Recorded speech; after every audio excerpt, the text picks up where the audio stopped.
Census हुआ है? कितने प्रतिशत महिलाओं को आपने दिया है? अगर हम देखेंगे 14%। सोफिया जवाब सुनिए पहले रावत जी का। उसमें सिर्फ 14% महिलाओं को सोफिया जी, यहाँ से सोफिया जी वो तो ये कहती है मैं हिंदू नहीं हूँ, मैं तो गलती से मेरा नाम ममता रख दिया गया है, बाकी मेरा जो सोच है, मेरा जो धर्म है वो तो मुसलमान है। वो तो ये कहती है। आप लोगों की तकलीफ सिर्फ यही है क्योंकि ममता बनर्जी जो है वो सेकुलरिज्म में विश्वास करती हैं। आपकी तकलीफ यही है।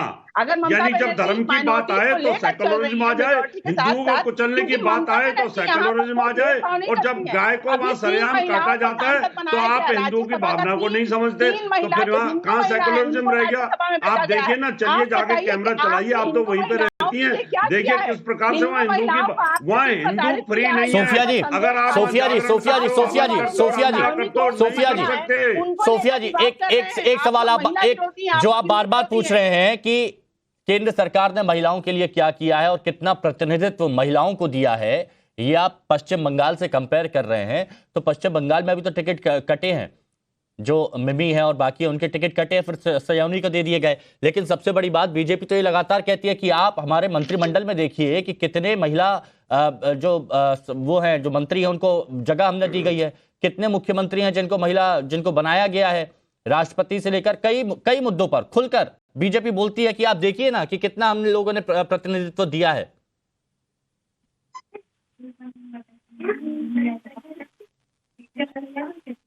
सुन रही है ना सोफिया जी? काल में मुख्यमंत्री ममता बनर्जी हर एक क्षेत्र के, हर एक धर्म के, हर एक शेड्यूल कास्ट बोलिए, शेड्यूल ट्राइब बोलिए, आप वो सारी बातें कर रही हैं, लेकिन आस्था पर जो चोट की गई है उस पर आपकी जुबान से कुछ नहीं निकल रहा है। आप अभी भी ये कह रही है कि उनका व्यक्तिगत हो सकता है। व्यक्तिगत कैसे हो सकता है जब एक मामला करोड़ों लोगों की आस्थाओं से जुड़ा हो? मुझे ये बताइए। देखिए अगर हम बात भाजपा की करें तो हम अगर आदित्यनाथ का, मैं बीजेपी की बात ही नहीं कर रहा, मैं बीजेपी की बात ही नहीं कर रहा, मैं सायोनी की बात कर रहा हूं, मैं उनके विवादित ट्वीट की बात कर रहा हूं, मैं बीजेपी के आरोपों की बात कर रहा हूं। देखिए इनके आरोप जो है, ये लोग संदेश खाली पर तो बात करेंगे, लेकिन एक महिला को जहां पर ये लोग प्रोटेक्ट करने की कोशिश कर रहे हैं, डिमोटिवेट करने की कोशिश कर रहे हैं। अरे डिमोटिवेट, अंतरराष्ट्रीय, आप सोचिए कितने लोगों को उन्होंने डिमोटिवेट किया, कितने लोगों की आस्था के साथ खिलवाड़ किया, कितने लोगों की भावनाओं के साथ खिलवाड़ किया। आप बोल रहे हैं कि डिमोटिवेट। एक मिनट, सायोनी घोष को हम डिमोटिवेट कर रहे हैं। पॉपुलर है सिकदर जी, क्यों डिमोटिवेट कर रहे हैं सायोनी घोष को? बताइए, जवाब दीजिए इनको। हिमांशु जी मैं ये सोफिया जी से पूछना चाहता हूँ, बार बार महिला के बात कर रहे हैं, तो संदेश खाली में जो रोके बोल रहे थे वो भी तो महिला थे। वो तो दीदी को खुलेआम चैलेंज किए थे कि आप आके हम लोगों से बात करें। दीदी का क्यों चैलेंज लेने का साहस नहीं हुआ? उन लोगों के सामने जाके खड़ा होने का साहस नहीं हुआ। वो लोग तो बोल रहे थे कि दीदी आप संदेश खाली आइए और हम लोगों को देख के जाइए, हम लोग बाहर के कि हमारे साथ क्या हुआ है। दीदी अब तक गए क्यों नहीं?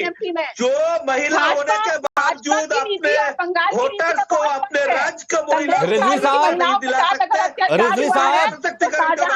अच्छा एक मिनट, रिजवी साहब सांसद में बैठा है। दीदी से क्या कहना चाहेंगे आप? इस विवाद से बचना चाहिए था उनको कि नहीं बचना चाहिए था? या फिर ये कहना चाहिए था कि भाई किसी की आस्था के साथ खिलवाड़ बर्दाश्त नहीं होगा, चाहे वो हिंदू हो, चाहे वो मुस्लिम हो, या फिर किसी भी धर्म का हो, क्योंकि हमारे यहाँ सभी धर्मों को बराबर रखा गया है। देखिए मुझे लग रहा है कि हिमांशु जी, ये दीदी को सूट करता है और उन्होंने बड़ी खूबसूरती से बीजेपी को सामने खड़े करके कांग्रेस को बाहर कर दिया राजनीति से।